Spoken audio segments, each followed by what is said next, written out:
Hi, good evening, everyone. Thanks for having me on this platform.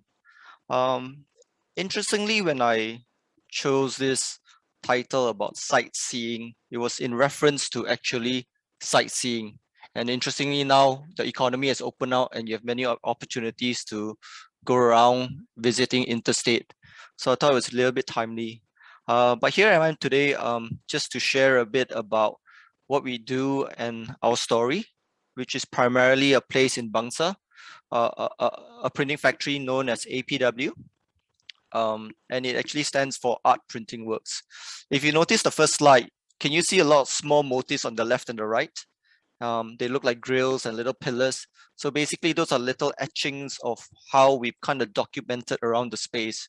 And it's a very interesting story about how we had to navigate around a site that is that had a lot of limitations, and we had to use what we have, which was our hands, our eyes, to look at things and to carve out a different approach.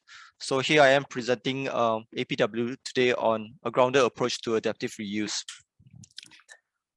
Our printing works, or APW, was established in 1952. It belongs to my family. It's a family-run printing business. Our roots are originally from Malacca, which they started in 1938. So if you look at the first kind of brand logo that you have there, the telephone number is only about 4 numbers, 3496. Back to a very simple way of life in that time. And so I managed to find all these old stills of black and white photos of the family business. I was very interested in finding a bit more about my family roots after university education. So I found these pictures and I thought it was very interesting, just capturing still of life in the 50s and the 60s. So on my left was my uncle, and my right was my auntie, and they were working on the business in the early days. And so this was kind of like the site. If you're familiar with Bangsar, we're just right next to Balai Berita, or fondly known as New Straits Times. If you're a Malaysian or a KLite that lived in the 70s and 80s, if you know where the old Unilever land or factory is, we're directly across. And behind us was Dunlop. And so this was the building blocks. It used to be a rubber estate. So there were a lot of rubber trees around us. And this was the building blocks of the factory site when we were building APW in the early days. And this was actually the architectural hand-drawn sketch.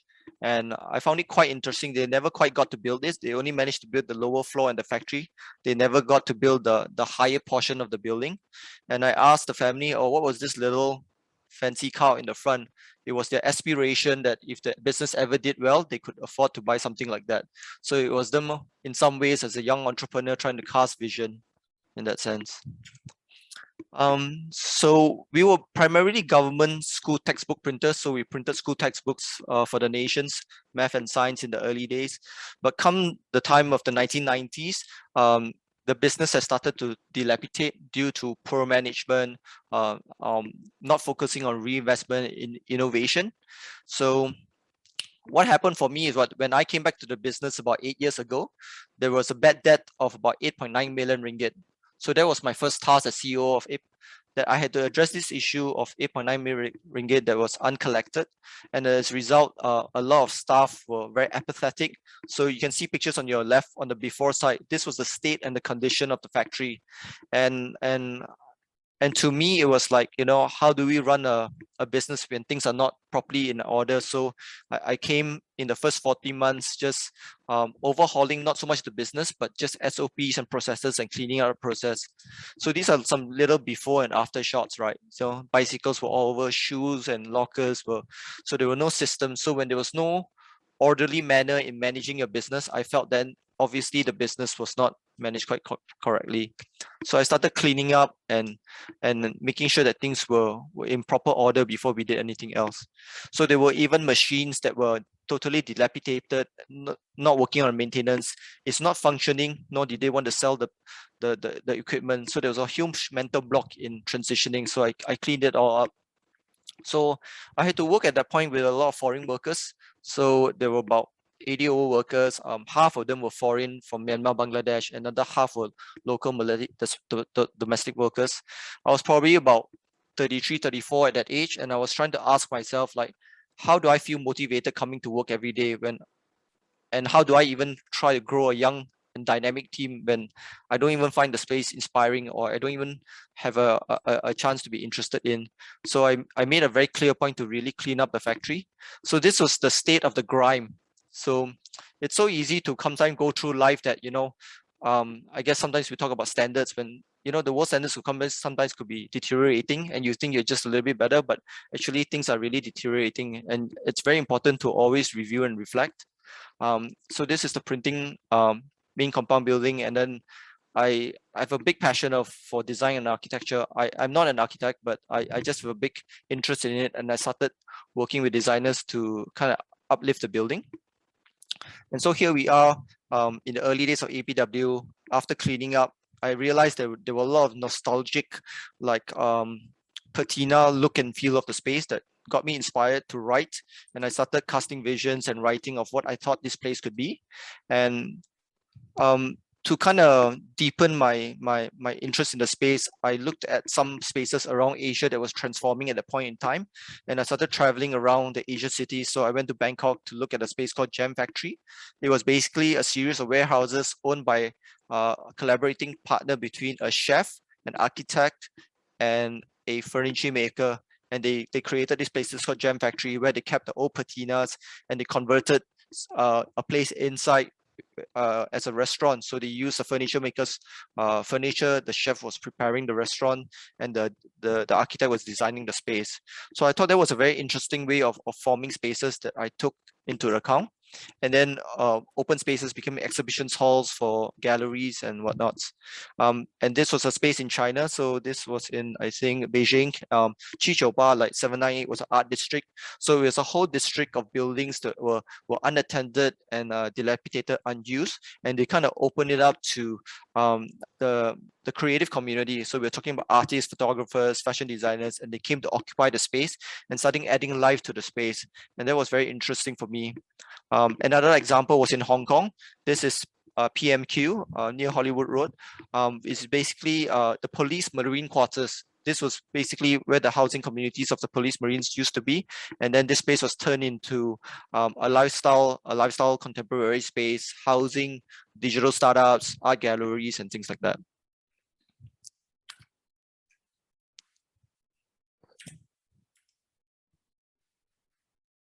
My apology, I think the internet's a bit slow.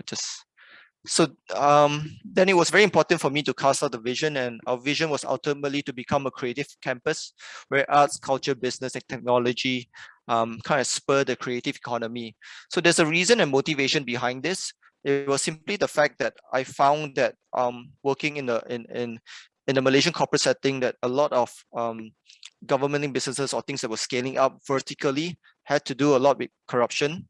And I felt that the only economy moving horizontally at that point in time were creatives, and creatives were sparking cities and giving rebirths. So the vision was to create campuses across Asia, and APW was a test pilot and a project of that. So this is our campus, and this is our space. It's a 70,000 square feet property. I streamlined the business, and the available warehouses are converted. All the spaces that you see here that's being renamed is based on a printing term. So for instance, a coffee shop named Pulp is based on coffee pulp and paper pulp. We had an event space called Bookmark because we wanted to bookmark all the events that happened, but also the fact that we were book printers. So we spent a lot of time creating things like that. Paper plates was two words between paper and plate making in printing, and putting that together, paper plates would equate to a dining hall or F&B belt. So this is Uppercase, the first co-working space. Again, looking at some before after shots. So I really started at very basic requirements. Like what you saw is what I had, and I do a lot of cleaning up, get communities around to move the space around. So a space that was then left unattended, clean up. How do you then give life to a new space? And this was the community that we built with all the designers and creatives, and it was very interesting to see this come true. So the idea was to have spaces that were common and private.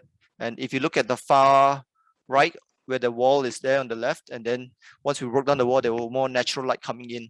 So again, kind of responding to the limitations of what we could do in nature, and being sensitive to the environment around us. So again, converting this to toilets. So I had a goal in my life when I worked on this space was to kind of create the best looking toilets in Kuala Lumpur or Malaysia, because I found that public toilets in Malaysia were very difficult to maintain and things like that. And I felt that I think toilets would be a very interesting way to highlight spaces. So if you ever visit APW, one of the things that the people do is to check out the various toilets in APW as part of like a check-in point. So you can see a lot of Instagrammers kind of like taking shots and things like that. So yeah, so this is just pictures of some of the communities that they're around. Again, this is pulp.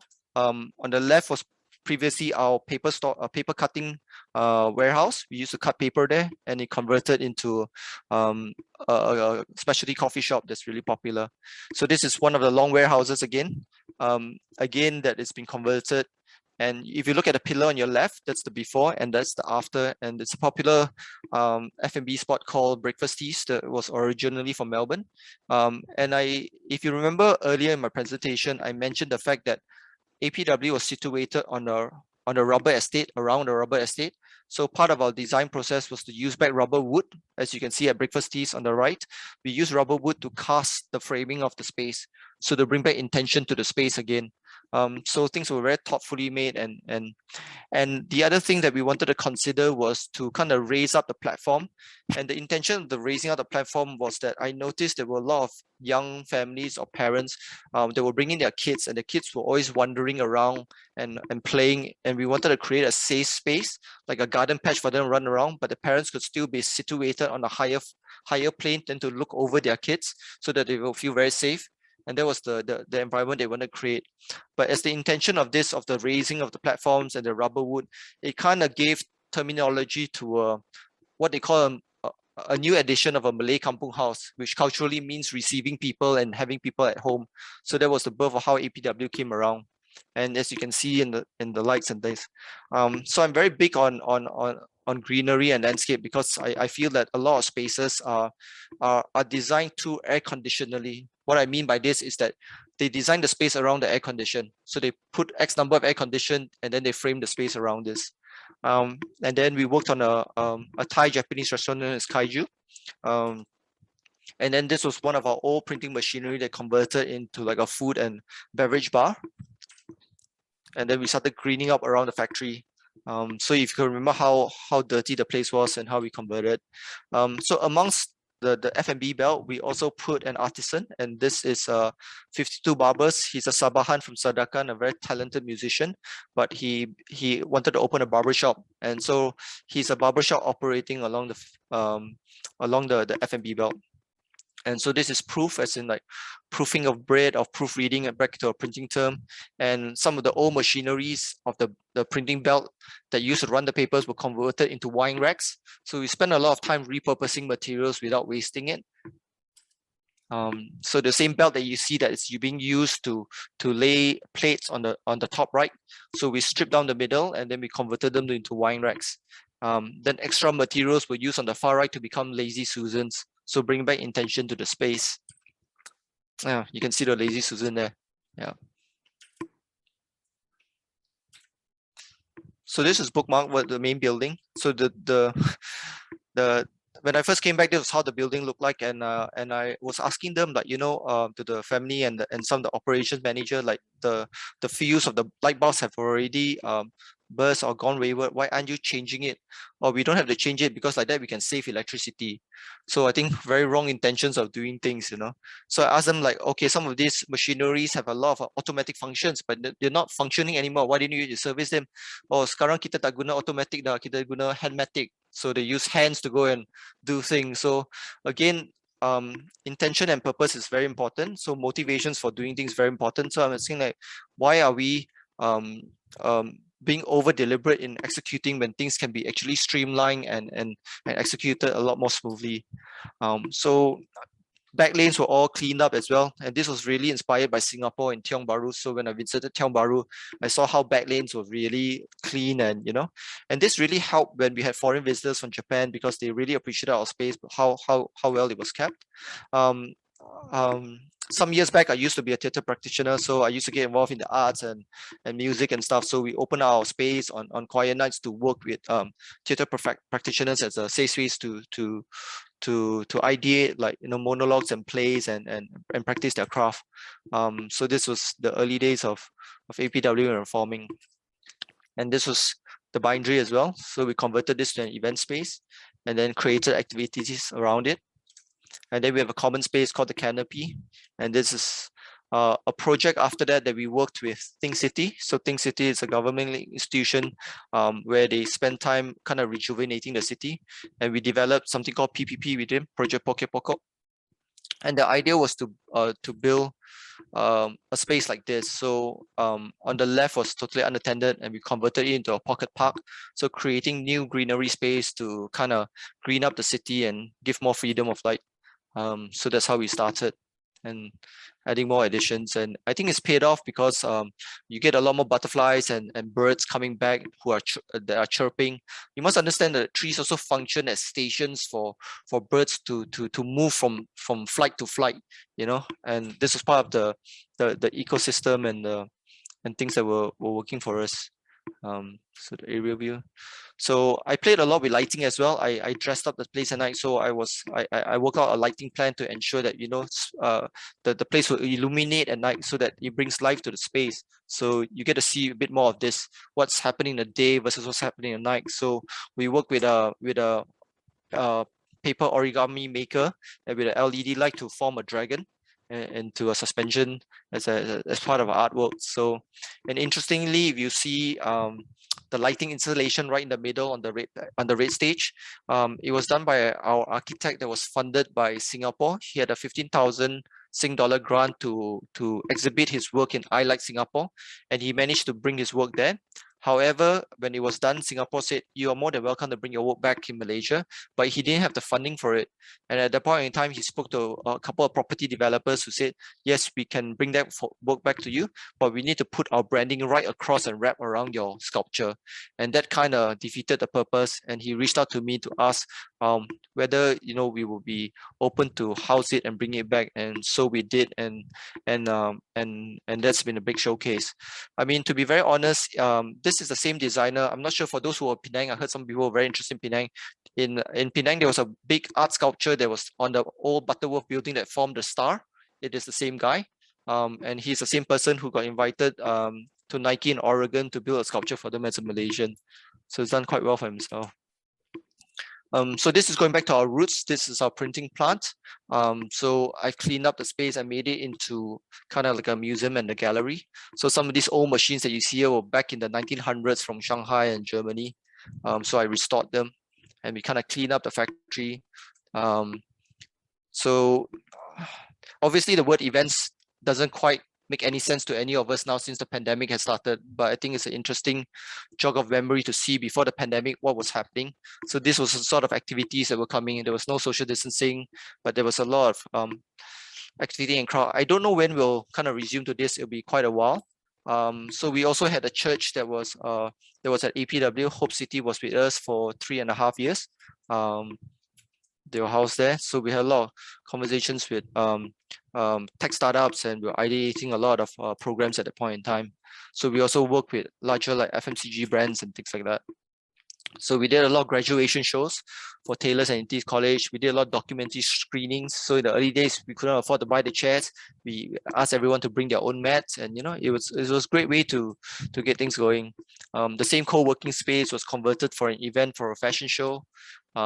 Interestingly, this is always that tickles me because it was a factory that was so dilapidated, but people now come and use this space to do modeling shoots, and that's what I mean by the toilet. The women and the male that they're actually in our toilets using that as a background to shoot. Yeah. So we work with community and Think City too.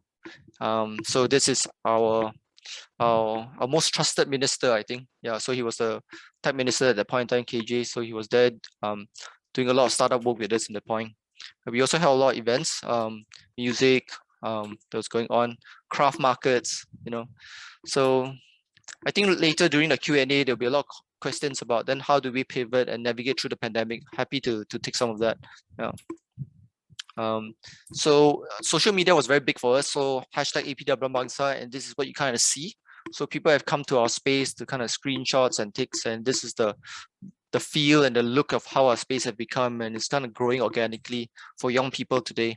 So we have this staircase that people are very interested to take pictures of and have different angles to shoot.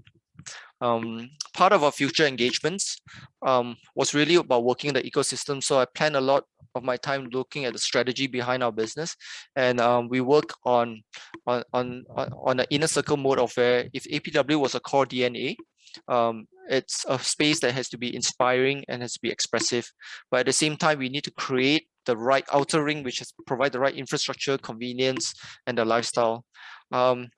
You might ask me, APW could mean Printing Works, but actually APW today means a place where people can come together, a place where people can come.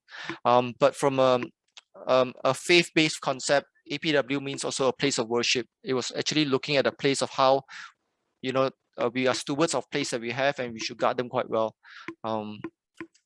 And so APW is defined by values. So we have 4 key values that that encompasses what we do. It's about being dedicated to your craft. Printing is all about precision, but at the same time, we also have the creative realm about exploring possibilities. How do we kind of expand? You know, how does a printing factory become a creative campus? I also value a sense of fellowship. I feel that it's very important to build good relationships, and that encourages people to then value the value of sparring. So at that point, that time I was identifying young people where I felt that they weren't very confident on stage, you know, because they didn't have a safe space to practice, to do public speaking and do things. So APW was curating most of these things. And then we started this honeycomb of creating keywords of what we wanted in our space. So this was way before APW was even developed. So we spoke about music, film, food, innovation, and these words are now coming together. And so we connect via the upper tier, which is working with the creatives, the entrepreneurs and technology, which is community. But I've gone on now to work a lot more with corporates and venture capitalists and institutions. So I spend a lot of time advising in terms of spaces and curating spaces and looking at how trends are moving forward as well. So yeah, some of the keywords that I spoke about: campus, community, creative. So we were ideating on things like that.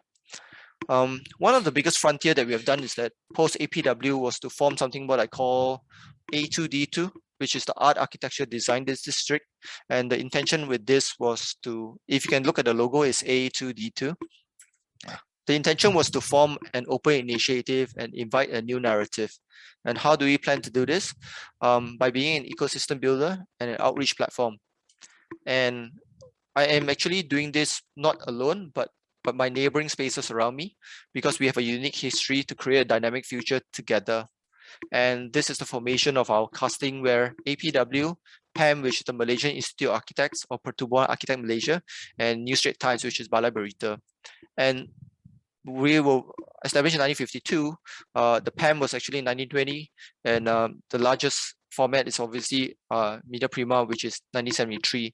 And I had this idea of forming these spaces together because I think under one location, 3 places interconnected, we have a 6-acre site and the combined history of more than 212 years.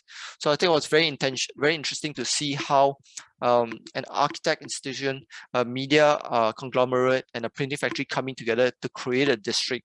So this is where we're at now, even post-pandemic, that we are actually working on. So this is my last slide. I mean, basically, to make mention that, to me, that really time is your enemy and your friend. As you heard our overview and narrative, you can see that there was growth, but there was also stagnation, and there was also dilapidation, and it became complacent, and the place became dilapidated. But it became my friend because it gave me a lot of time to innovate and create the space. So I hope I'm good for time. I hope you are somewhat blessed and encouraged by the sharing. So 7:29, yeah, just on the dot. All right, thank you very much, guys.